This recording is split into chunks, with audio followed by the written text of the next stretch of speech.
Bismillahirrahmanirrahim. Assalamualaikum warahmatullahi wabarakatuh.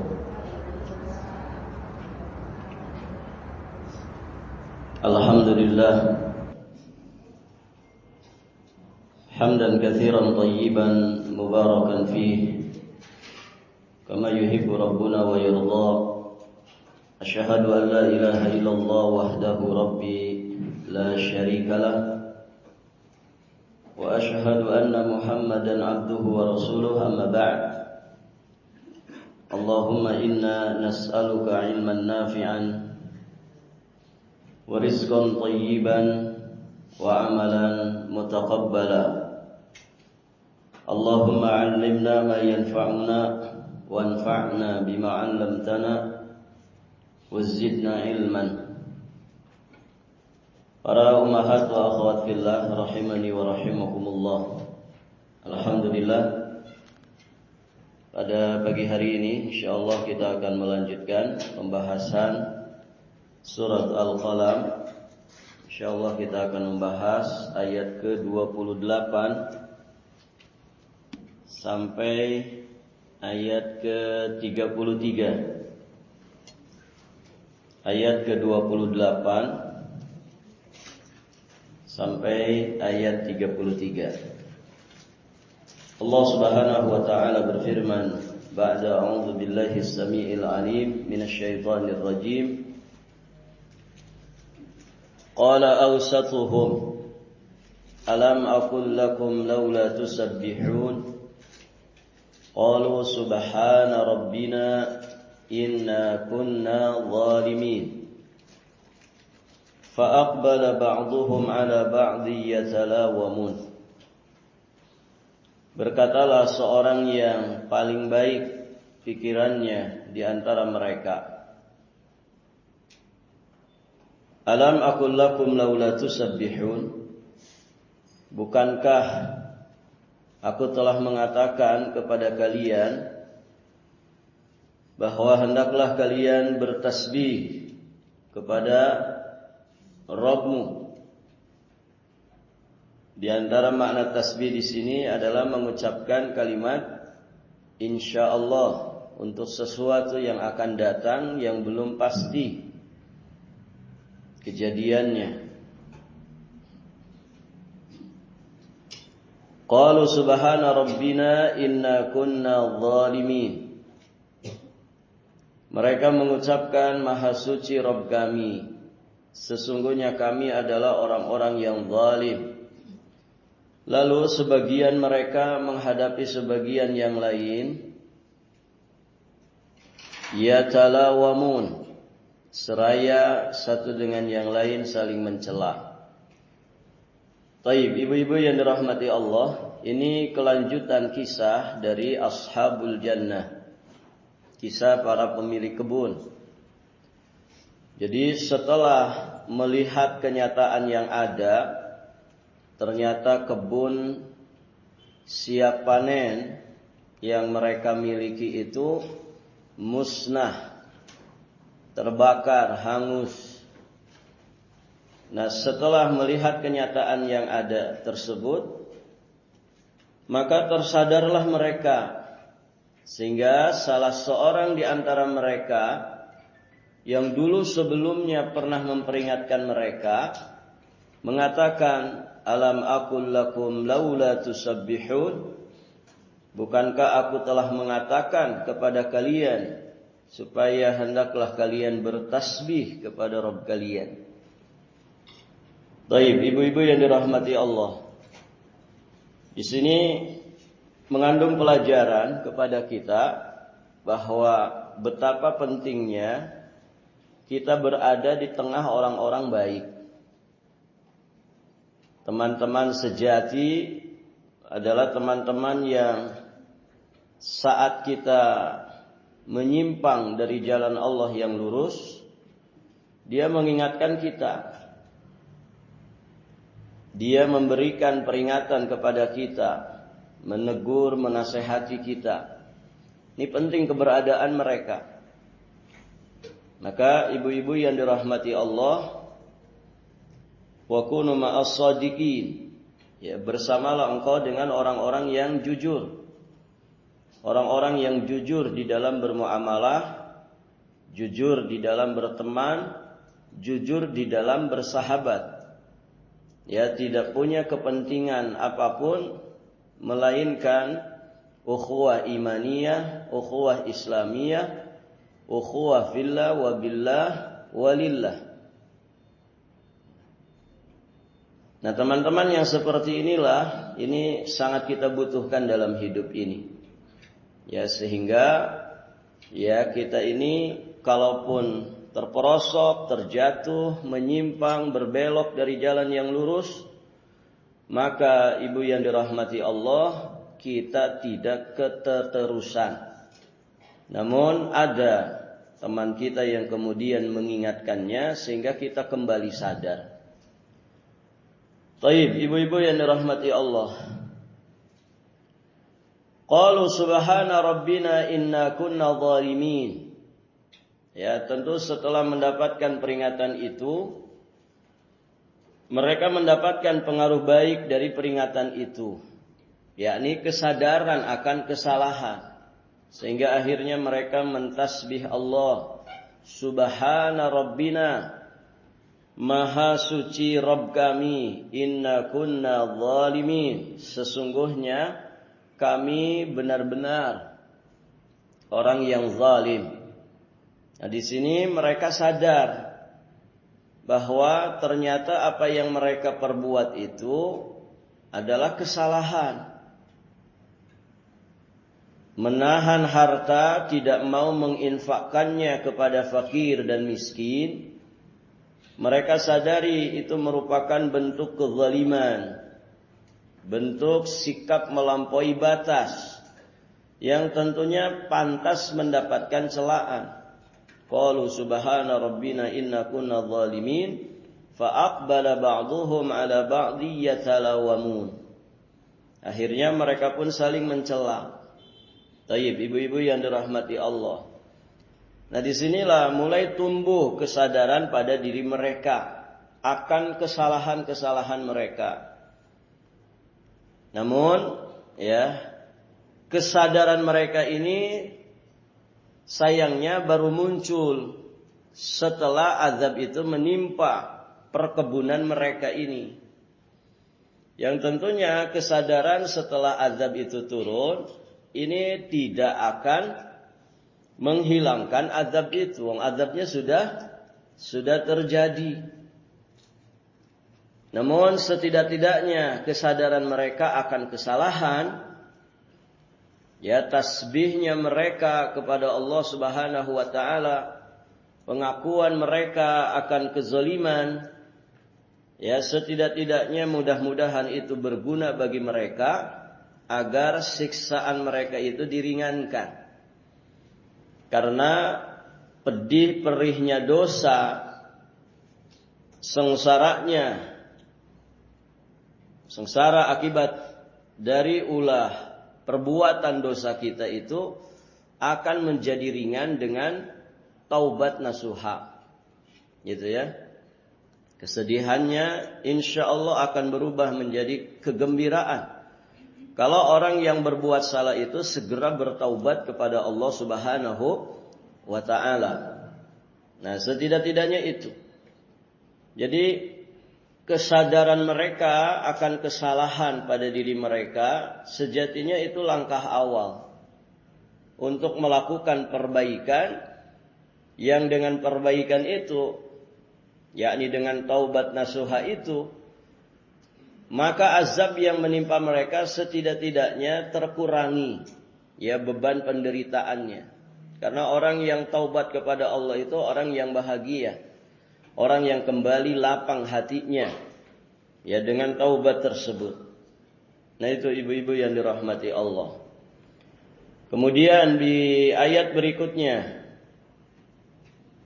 Qalu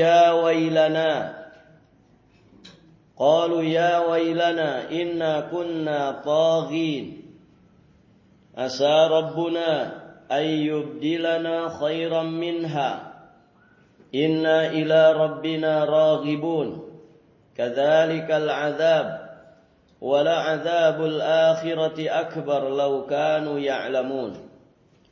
Mereka berkata, aduhai celakanya kita, inna kunna taghin. Sesungguhnya kita ini adalah orang-orang yang melampaui batas.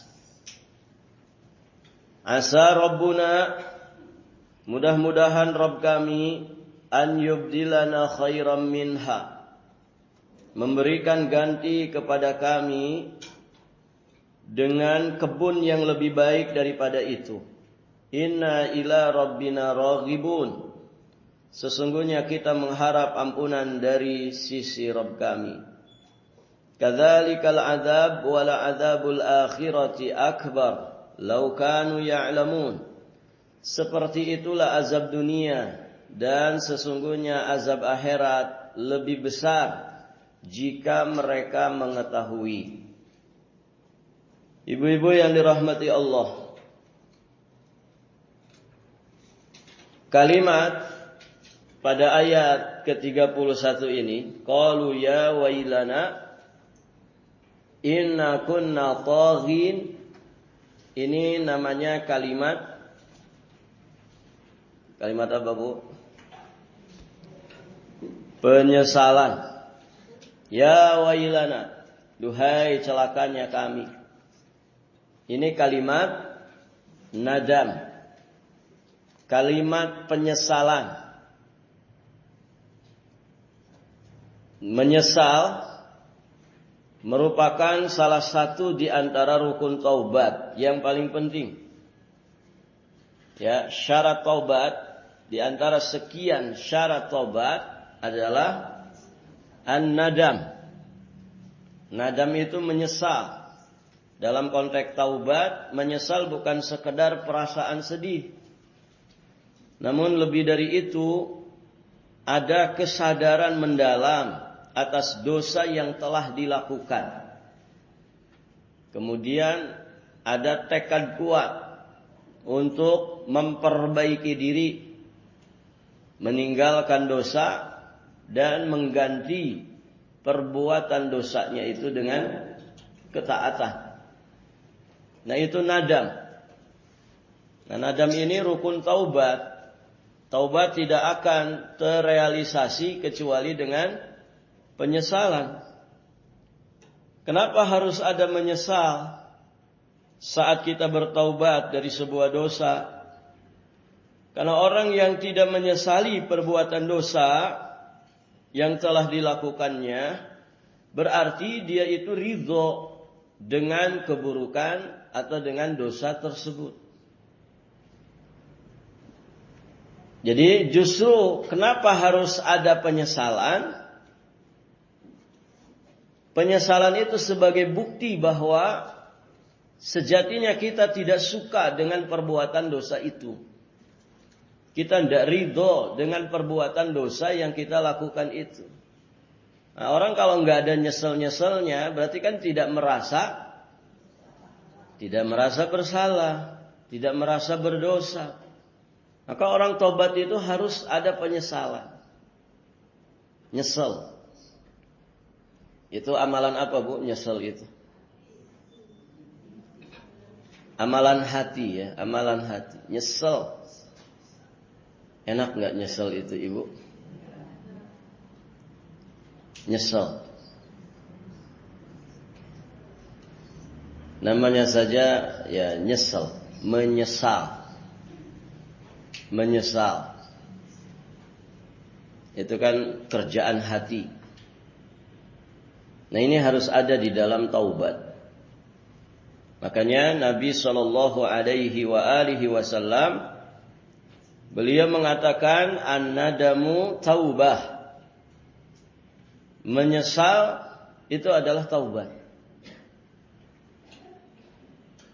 Kalau menyesal di akhirat misalkan nyesel, orang masuk neraka nyesel, ya Allah kenapa saya masuk neraka?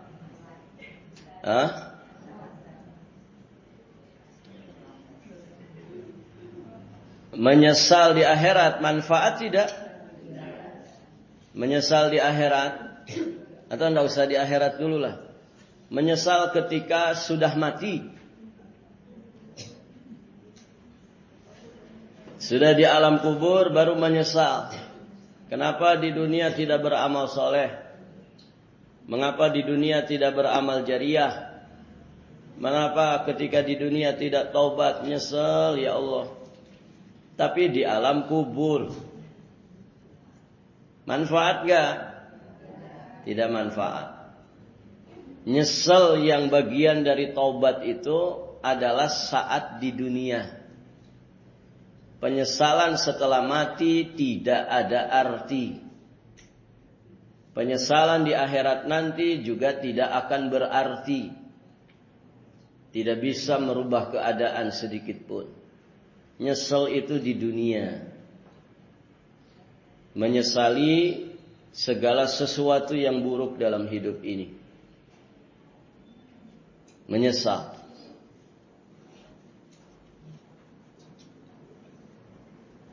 Baik, ibu-ibu yang dirahmati Allah.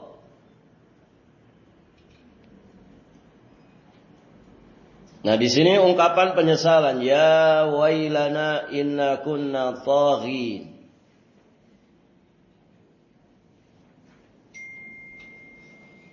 Kemudian berikutnya mereka akhirnya meminta kepada Allah, asa rabbuna ayyubdilana khairan minha inna ila rabbina raghibun. Asa rabbuna, mudah-mudahan Rabb kami memberikan ganti kepada kami dengan kebun yang lebih baik daripada itu. Inna ila rabbina raghibun. Sesungguhnya kita mengharapkan ampunan dari Rabb kita. Taib, ibu-ibu yang dirahmati Allah.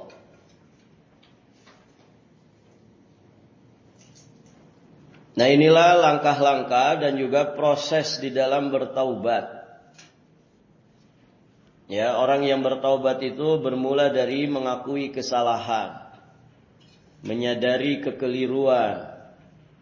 Untuk selanjutnya ada penyesalan, dan untuk berikutnya ada rengekan kepada Allah Azza wa Jalla dengan doa-doa terbaik. Nah, termasuk di sini ya, setelah mereka menyadari kesalahan dan menyesali perbuatan mereka, maka mereka merengek kepada Allah, meminta kepada Allah Subhanahu wa taala agar kiranya Allah menggantikan kebun yang dimusnahkan itu dengan yang lebih baik darinya. Nah, di sini mengandung pelajaran bagi kita bahwa taubat nasuha dengan membesarkan harapan untuk mendapatkan ampunan tidak hanya akan menghapuskan dosa, namun juga Allah akan gantikan keburukan dosanya itu dengan kebaikan. Kebaikan apa? Kebaikan lahir, kebaikan batin, kebaikan dunia, kebaikan akhirat. Karena balasan kebaikan itu adalah kebaikan berikutnya. Innal hasanat hal jazaa'ul ihsani illal ihsan. Bukankah balasan dari kebaikan itu kebaikan setelahnya? Taubat kebaikan bukan ibu? Kebaikan besar. Taubat itu kebaikan besar. Saking besarnya ada pintu surga namanya pintu taubat. Ini kebaikan besar. Maka balasan dari kebaikan itu adalah kebaikan setelahnya. Hal jazaa'ul ihsani illal ihsan.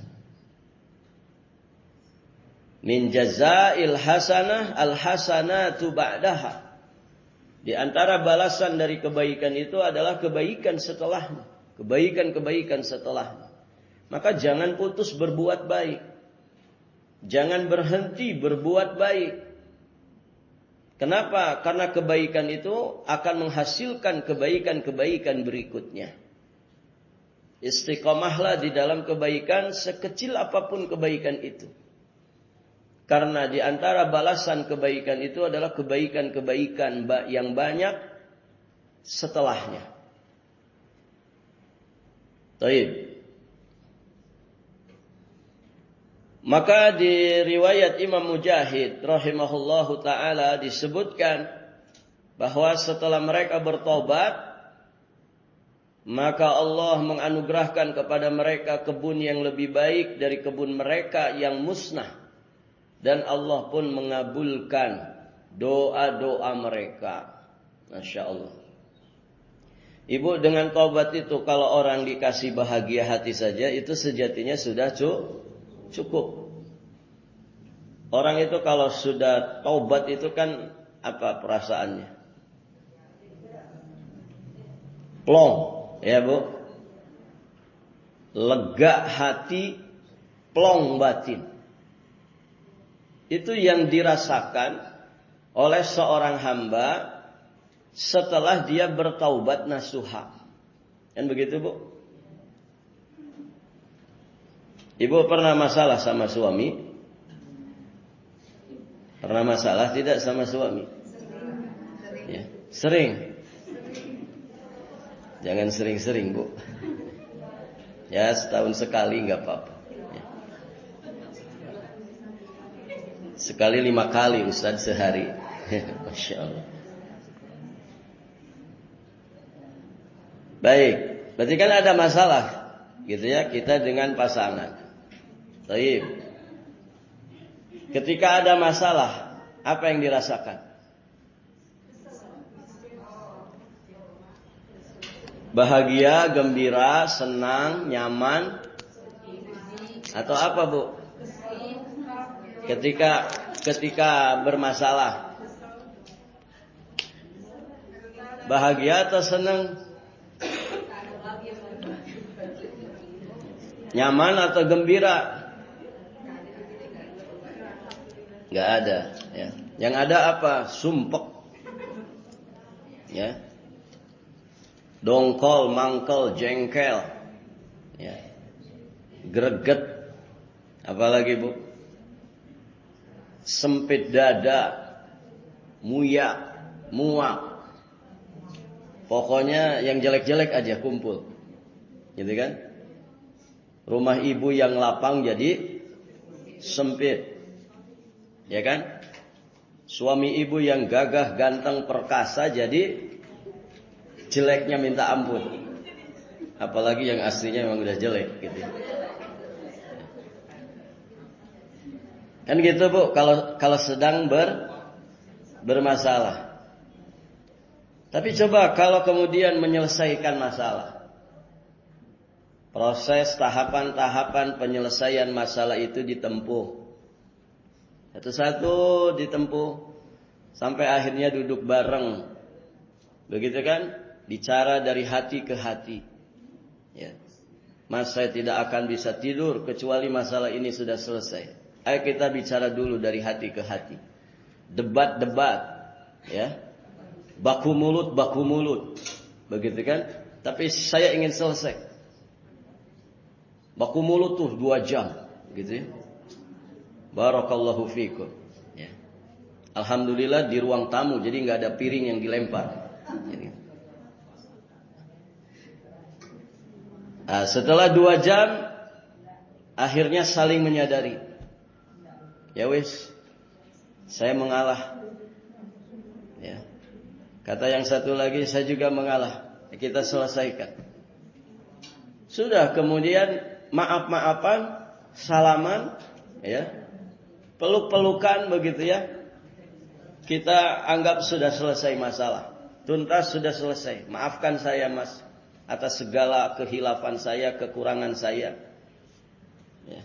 Suaminya juga begitu. Iya, maafkan atas segala egois saya, segala kekurangan saya. Saya manusia biasa. Kamu juga bukan bidadari dari surga, kan begitu. Ya. Tapi seorang wanita dari Jawa sana, begitu kan. Taib. Akhirnya ibu, habis itu apa yang dirasakan? Plong. Masya Allah, lega rasanya. Selesai sudah urusan. Tuh suami jadi ganteng lagi, gitu kan? Masya Allah. Ibu yang dirahmati Allah, ngedadak itu rumah itu jadi lapang lagi, padahal cuma tipe 36, gitu kan? Dunia serasa cerah lagi, kan begitu? Pelong bahagia. Nah, kalau orang itu, ini gambaran sesama kita, gitu ya, menyelesaikan masalah dengan sesama kita. Bagaimana dengan orang taubat kepada Allah, taubatan nasuha, menyelesaikan masalahnya, mengeluhkan segala sesuatunya kepada Allah. Orang taubat dari dosa itu pasti lega hatinya. Kalau dapat ini saja itu sudah luar biasa. Dunia kembali cerah. Ya, hidup kembali optimis. Kan begitu.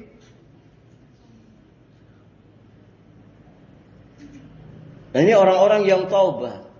Tapi ternyata taubat itu kan tidak hanya di situ fadilahnya. Ada sekian banyak fadilah dari taubat nasuha. Di antaranya Allah sebutkan di surat Al-Furqan ayat 70. Illa man taba wa amana wa amila amalan salihah faulaika yubaddilullah sayyiatihim hasanat wa kana Allah ghafurur rahima. Kecuali orang-orang yang bertaubat, beriman, mengerjakan amal saleh, maka kejahatan mereka diganti dengan kebaikan.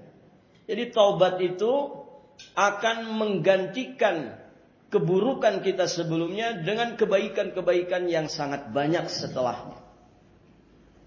Ya, orang itu kalau bahagia, sedang lapang hatinya, ngerjain apa saja enjoy enggak ibu? Menyenangkan. Mau ibadah senang, mau sholat duha semangat, mau baca Quran mantap. Begitu kan? Kenapa? Hatinya dipenuhi dengan kegembiraan. Batinnya begitu lapang, dadanya begitu lebar. Itu kebaikan-kebaikan yang Allah anugerahkan setelah orang itu taubat nasuha. Dia kembali menata hidupnya dengan sebaik-baiknya. Kembali merapihkan apa yang acak-acakan. Kembali merajut benang yang kusut dalam kehidupannya. Dan demikian seterusnya. Sehingga hidupnya penuh dengan haluan maju dan terus maju ke depan. Itu taubat nasuha. Faulaika yubaddilullah sayyiatihim hasanah. Namun demikian ashabul jannah tadi, para pemilik kebun tadi, ya setelah mereka taubat nasuha dengan proses-proses yang mereka lakukan sebelumnya, Masya Allah, Allah kemudian mengganti kebun yang dimusnahkan itu dengan kebun yang lebih baik. Ibu-ibu yang dirahmati Allah. Karena memang kebaikan itu akan mendatangkan rezeki. Ketaatan kepada Allah itu akan mendatangkan rezeki. Sebaliknya maksiat itu akan memusnahkan rezeki. Kalaupun rezekinya, zatnya ada, tapi Allah cabut keberkahannya. Sehingga rezeki yang ada itu seolah-olah tidak ada. Kenapa? Karena keberkahannya yang Allah Subhanahu wa ta'ala cabut.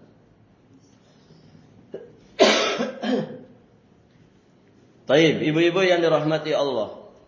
Pelajaran terakhir di ayat ke-33 Allah menyampaikan kadzalikal adzab wala adzabul akhirati akbar law kanu ya'lamun. Seperti itulah azab dunia dan sesungguhnya azab akhirat lebih besar jika mereka mengetahui. Taib, ibu-ibu yang dirahmati Allah, di ayat ke-33 ini dengan tegas Allah menyatakan sesungguhnya azab akhirat itu lebih keras, lebih berat, lebih besar daripada azab dunia. Di surat Ar-Ra'd ayat 34, ibu juga bisa lihat. Ar-Ra'd surat keberapa? 13. Ayat ke-34. Allah Subhanahu wa taala berfirman, "Lahum adzabun fil hayatid dunya wa la adzabul akhirati asyaqq. Wa ma lahum minallahi min waq." Mereka mendapatkan siksaan dalam kehidupan dunia dan azab akhirat pasti lebih keras. Azab akhirat pasti lebih keras. Tidak ada seorang pun yang melindungi mereka dari azab Allah. Tidak ada seorang pun yang melindungi mereka dari azab Allah. Taib, ibu-ibu yang dirahmati Allah. Jadi azab akhirat itu lebih keras.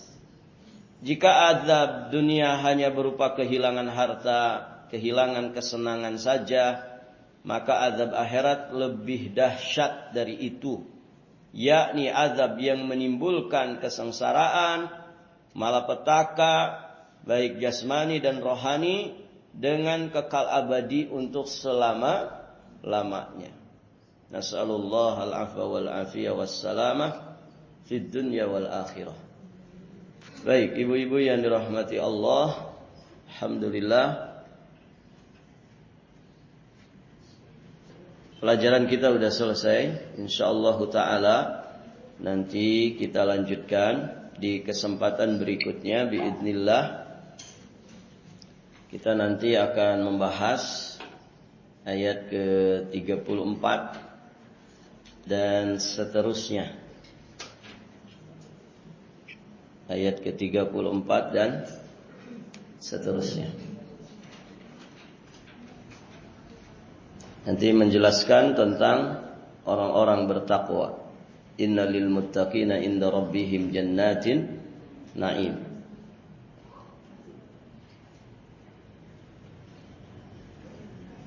Kita berapa ayat lagi ini, Bu? Masih banyak ya. 34 ke 52. Berarti 18 ayat ya. 18 ayat dan juz 29 ini sisa satu surat lagi. Ini surat Al-Muluk. Baik, ibu yang dirahmati Allah.